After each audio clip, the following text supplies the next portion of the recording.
अस्सलाम वालेकुम जी and welcome to my YouTube channel. मैं हूं अफजाल मुस्तफ़ा और आज की इस पर्टिकुलर वीडियो में एक कदम मज़ीद आगे बढ़ते हुए आज हम ये देखेंगे कि हम अपना HTML का पहला पेज किस तरह से क्रिएट करते हैं और फिर उस पेज के स्ट्रक्चर को समझने की कोशिश करेंगे और उसके साथ ही आज हम अपना पहला कोड लिखेंगे। हेलो दुनिया। तो चलिए आइए शुरू करते हैं।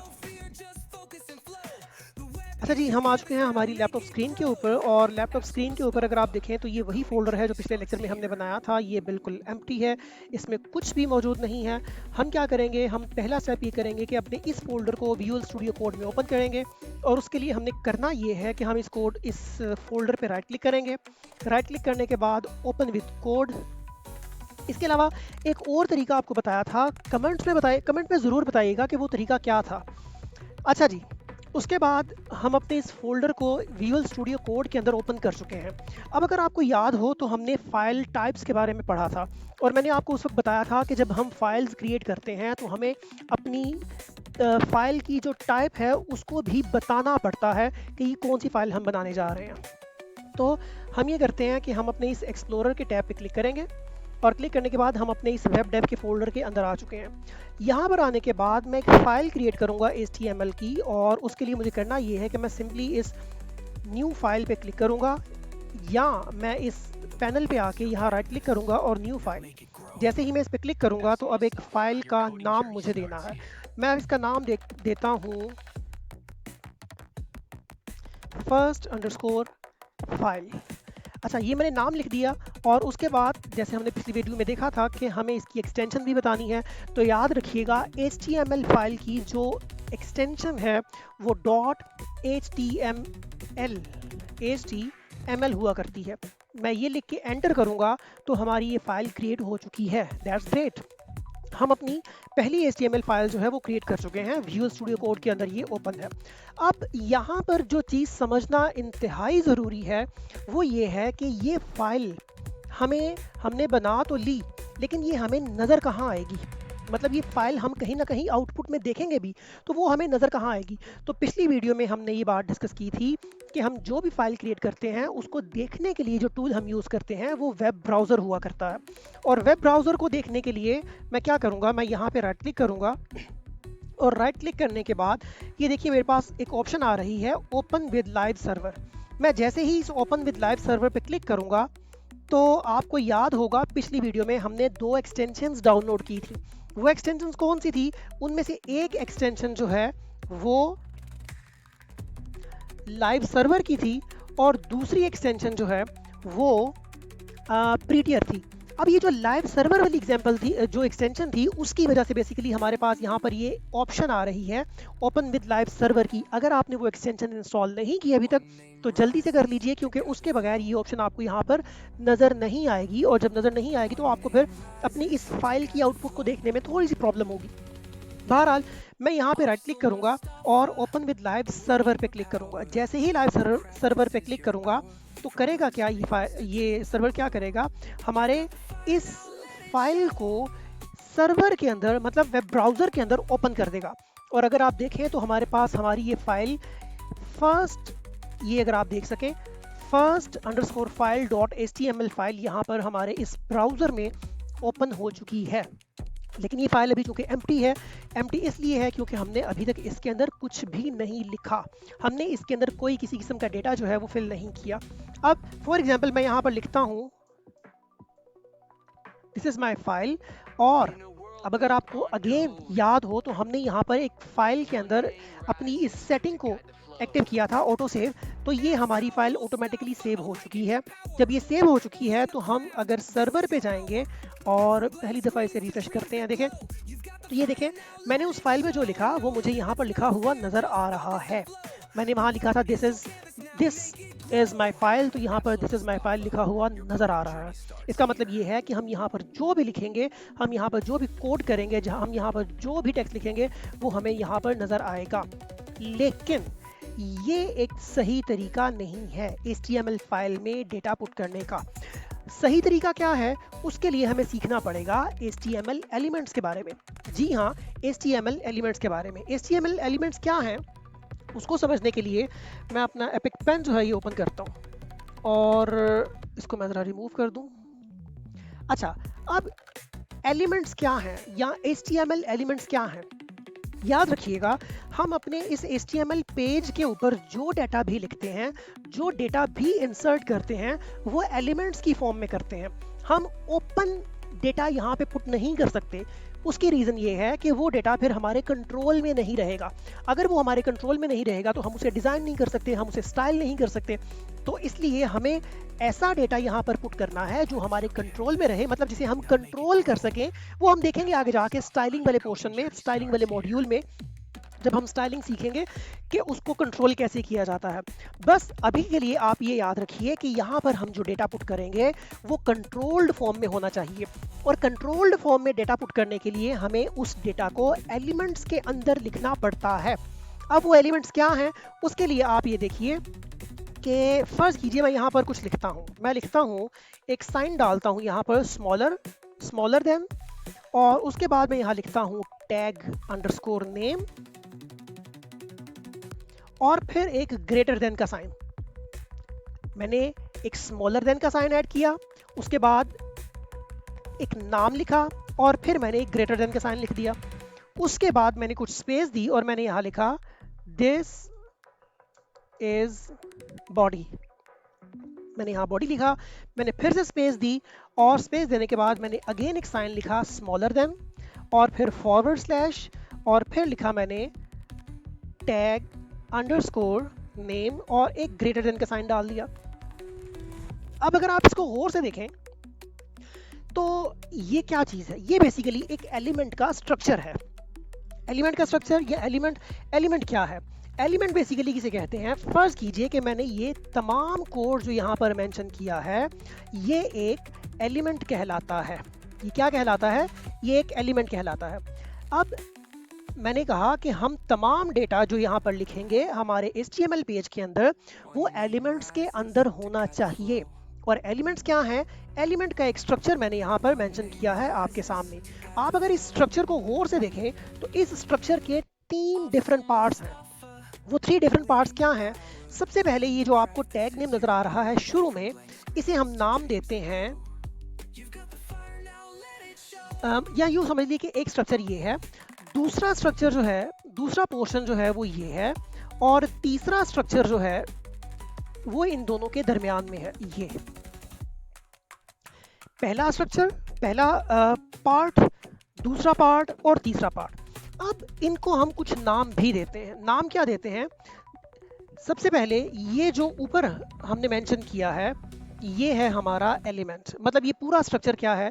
ये कंप्लीट स्ट्रक्चर कहलाता है एलिमेंट, या मजीद स्पेसिफिकली अगर हम बोलें तो ये कहलाता है HTML एलिमेंट। ये क्या है? ये एक HTML एलिमेंट है। HTML एलिमेंट जो है ये 3 डिफरेंट पार्ट्स पर मुश्तमिल हुआ करता है। उनमें से पहला पार्ट जो है वो कहलाता है ओपनिंग टैग, दूसरा पार्ट कहलाता है क्लोजिंग टैग। ओपनिंग टैग और क्लोजिंग टैग्स क्या हैं? ये जो हमने शुरू में लिखा ये था ओपनिंग टैग, ये जो एंड पे लिखा ये है क्लोजिंग टैग, और ये जो हमने सेंटर में लिख रखा है इसे हम नाम देते हैं बॉडी ऑफ एलिमेंट। तो इसका मतलब ये है कि हमारा एक एलिमेंट 3 डिफरेंट पार्ट्स पर मुश्तमिल होता है। उनमें से पहला part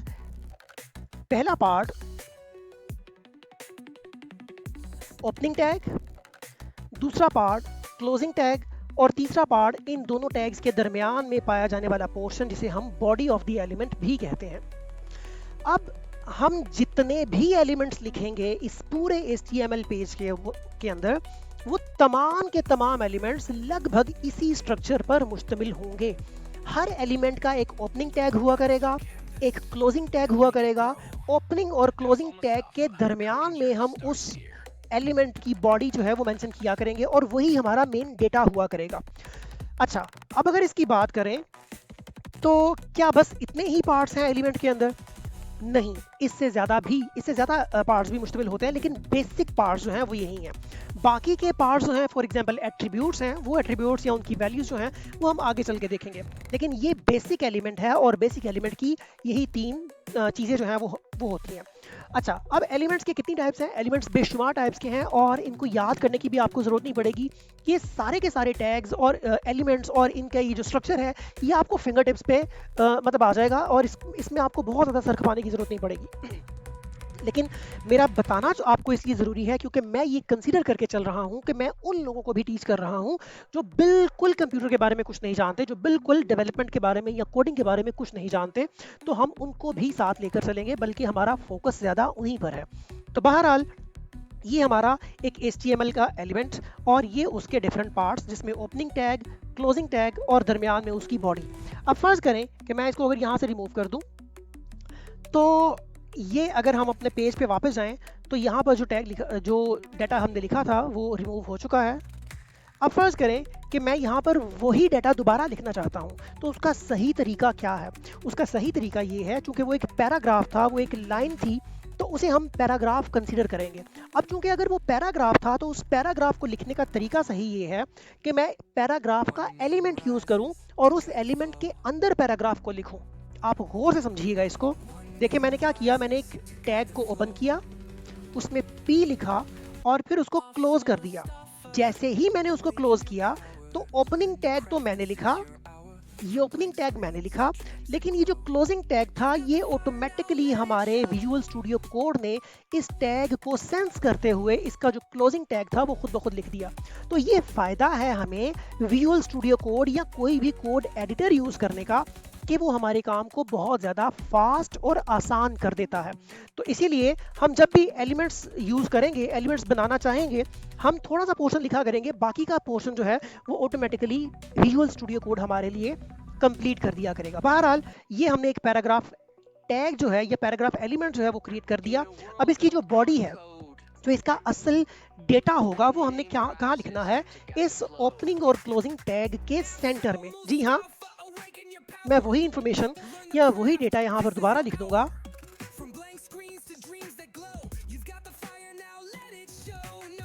this is my first page. अब मैं वापस चलता हूँ अपने सर्वर के ऊपर, इसको रिफ्रेश करता हूँ एक दफ़ा, तो ये देखें this is my first page यहाँ पर आ चुका है। इसका मतलब क्या है? अब पहले भी तो हमने यही लिखा था, मतलब ऐसे ही कुछ एक लाइन लिखी थी, वो भी यहाँ पर ऐसे ही शो हुई थी, और ये जो दूसरा मैंने पैराग्राफ के अंदर लिखा है ये भी इसी तरह से शो हुई है यहाँ पर। तो इन दोनों में फ़र्क क्या है? इन दोनों में डिफरेंस क्या है? देखें, पहले जो हमने इन्फॉर्मेशन पुट की थी, जो डेटा पुट किया था, वो विदाउट एलिमेंट हमने पुट किया था। जब हम विदाउट एलिमेंट पुट करेंगे तो उसका कंट्रोल हमारे पास नहीं होगा, लेकिन जब हम उसे एलिमेंट के अंदर पुट करेंगे तो हमारे पास उसका मुकम्मल कंट्रोल होगा। आई होप कि आपको यहाँ तक ये बात समझ में आ गई है। अच्छा, अभी हमने ये लिखना नहीं है, ये तो मैंने सिर्फ आपको एग्जांपल देने के लिए, आपको समझाने के लिए कि हम यहाँ पर इस पेज में, इस HTML पेज के अंदर जो कुछ भी लिखते हैं वो हमारे इस पेज के ऊपर यहाँ पर प्रिंट हो जाता है। और हमारी वेबसाइट इसी तरह से डेटा पर ही मुश्तमिल होती है, लेकिन हमारी जो एक्चुअल, जो एक फाइनल प्रोडक्ट होती है, जो हमारी एक फाइनल वेबसाइट होती है, उसमें सिर्फ टेक्स्ट नहीं होता, उसमें इमेजेस होती हैं, उसमें वीडियोस होती हैं, उसमें एनिमेशंस होती हैं, उसमें डिफरेंट कलर्स होते हैं। वो सारा कुछ आहिस्ता आहिस्ता हम सीखते चले जाएंगे।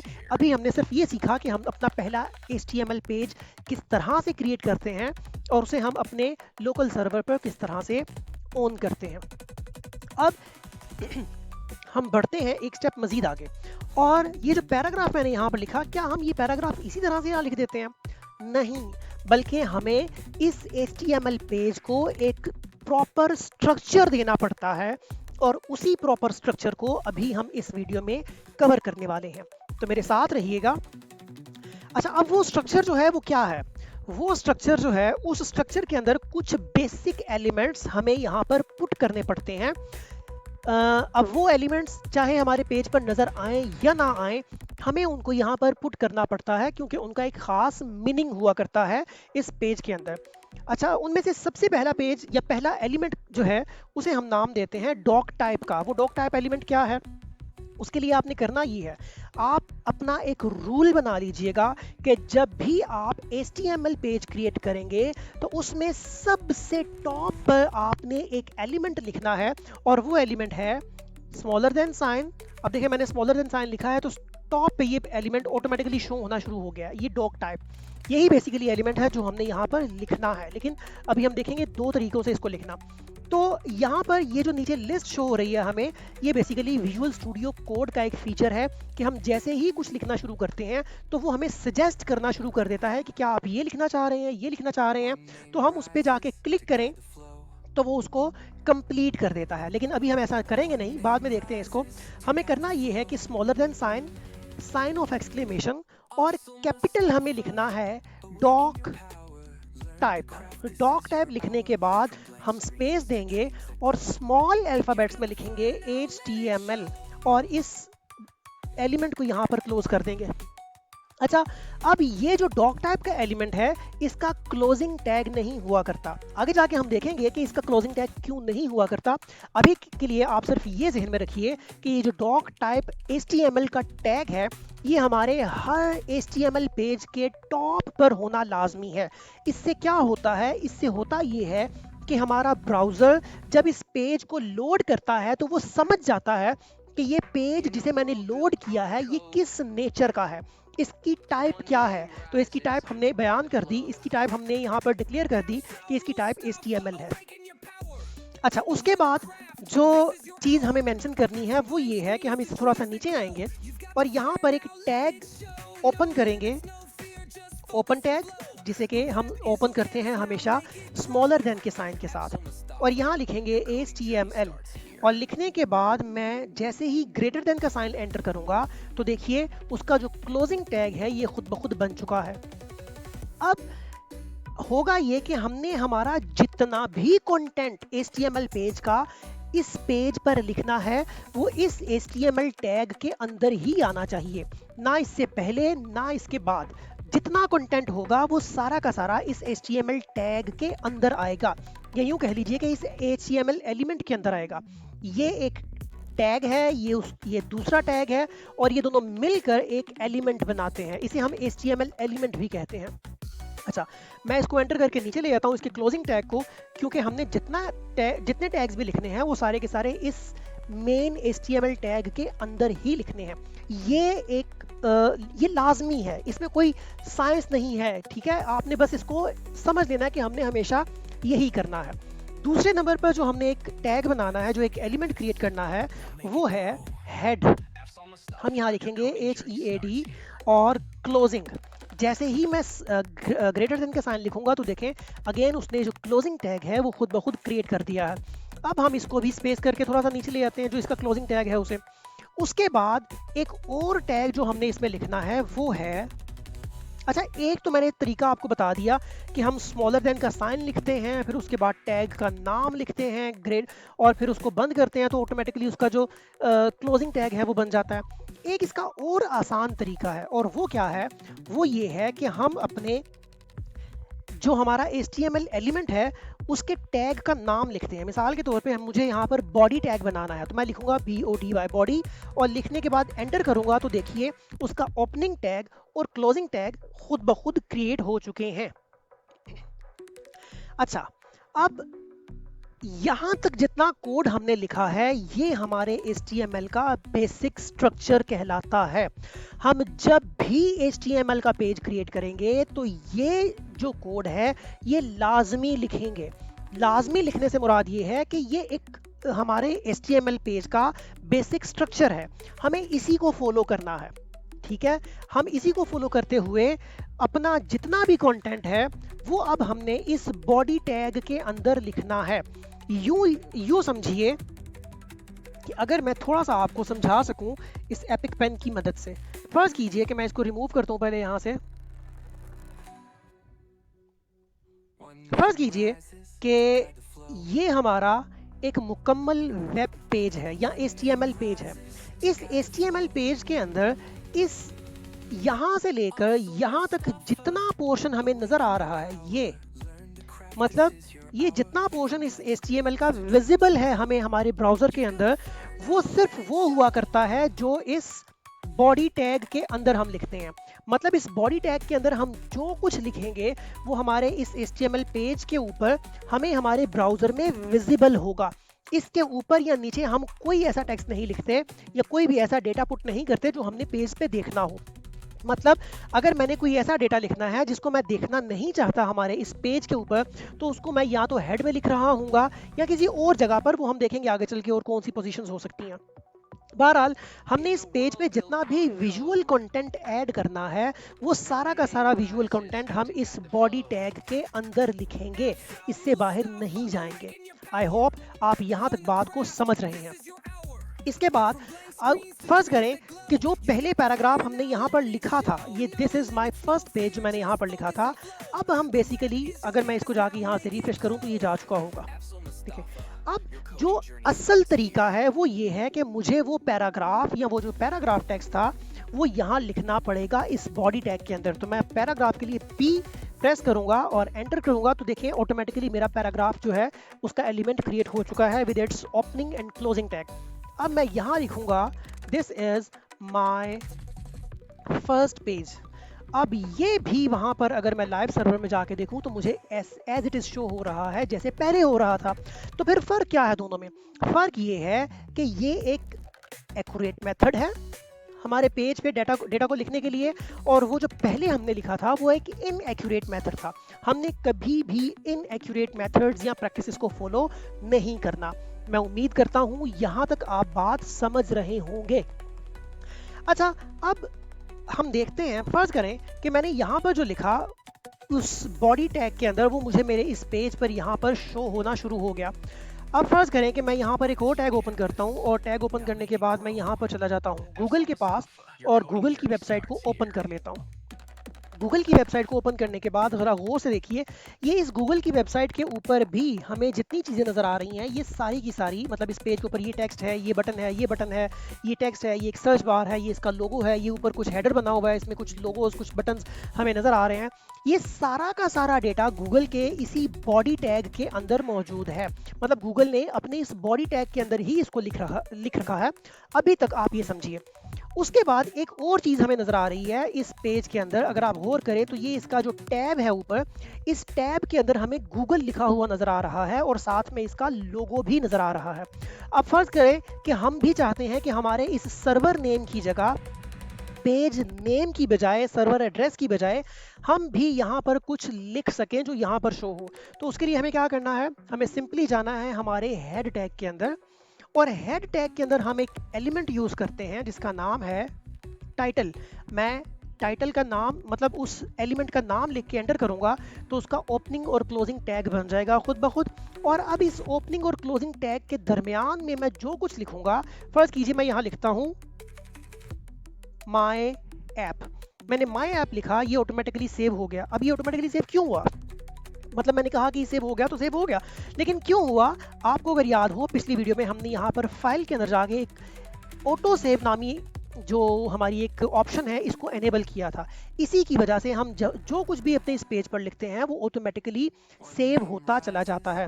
मैं अगर अपने इस लाइव सर्वर पे जाऊं और लाइव सर्वर पे जाके देखूं तो ये देखिए हमारा पैराग्राफ वहीं का वहीं है, और अब हमारे इस टैग के अंदर, इस टैब के अंदर सर्वर नेम की बजाय या पेज नेम की बजाय जो टाइटल हमने अपने पेज को दिया था वो ऑटोमेटिकली यहाँ पर शो होना शुरू हो गया है। That's great. अभी तक हमने बहुत अच्छा काम किया है। और आपके माइंड में ये होगा सर ये लोगो कैसे चेंज होगा, तो वो आगे चल के हम इसको समझेंगे। आज की वीडियो में हम यहाँ तक ही रखेंगे इसको। मैं उम्मीद करता हूँ कि आप आज की इस वीडियो को गौर से देखेंगे, इसकी प्रैक्टिस करेंगे और जितना कुछ हमने यहाँ पर देखा उसको फॉलो करेंगे। लेकिन अभी एक चीज़ बाकी है, ये जितना कोड हमने इसके अंदर लिखा है ये सारा हमने मैन्युअली कोड किया है, मैन्युअली टाइप किया है। मैं क्या करता हूँ, मैं इस सारे कोड को सिलेक्ट करता हूँ और डिलीट कर देता हूँ। इस डाटा को डिलीट करने के बाद मैं क्या करूँगा, अपने इस पेज पर आऊँगा और पेज पर आने के बाद यहाँ सिर्फ लिखूँगा एक्सक्लेमेशन मार्क। एक्सक्लेमेशन मार्क लिखने के बाद मैं इसको एंटर करूँगा तो देखिए हमारे पास कुछ बेसिक डेटा या बेसिक कोड जो है वो लिखा हुआ आ गया है। इसमें अगर आप फर्ज करें कि इनको मैं मिटा दूँ थोड़ी देर के लिए, ये हम बाद में जाकर सीखेंगे कि क्या है। तो देखिए, और इसको भी रिमूव कर दूं यहाँ से, ये भी अभी हम बाद में सीखेंगे कि ये क्या है। तो ज़रा गौर से देखिए, ये वही कोड है जो थोड़ी देर पहले हमने लिखा था। इसमें एक टॉप पे डॉग टाइप, फिर HTML का मेन एलिमेंट, ये एलिमेंट के अंदर दो टैग्स या दो एलिमेंट्स, हेड और बॉडी। तो ये जितना कोड हमने यहाँ लिखा है, इस कोड को हम नाम देते हैं बॉयलर प्लेट कोड का। क्या नाम देते हैं इसे हम नाम देते हैं